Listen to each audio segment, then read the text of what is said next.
আসসালামু আলাইকুম রহমতুল্লাহ। আলহামদুলিল্লাহ, আজকে আমার বাচ্চার বয়স 7 দিন প্লাস হয়ে গেল। আমি এই বাচ্চাকে ভ্যাকসিন প্রদান করছি আইবি প্লাস এনডি। সবাই দেখেন এবং বাচ্চাকে তুষে ছেড়ে দিবেন। আর দেখবেন, সবাই খেয়াল করবেন, বাচ্চার পর্যাপ্ত পরিমাণ জানি খাবার থাকে। আমার যেহেতু 20,000 পাখি এখানে আপনারা দেখবেন ভালো এবং উন্নত জাতের মানের পাখি, যেমন জাপানি কোয়েল পাখি।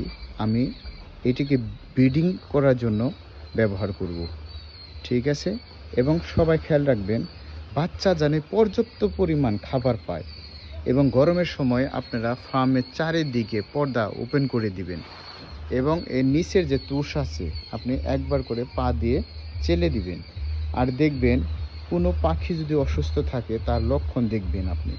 যদি ঠান্ডা লাগে তাহলে আপনি মাইকোনিট প্লাস ডক্সিবেট আপনি ব্যবহার করবেন। মাইকোনিট 1 গ্রাম 1 লিটার পানিতে, আর ডক্সিবেট 1 গ্রাম 1 লিটার পানিতে ব্যবহার করবেন।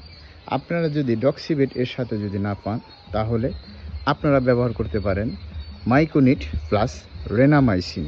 এই দুইটা ওষুধ আপনি ব্যবহার করবেন আনটিল 5 দিন পর্যন্ত ব্যবহার করবেন।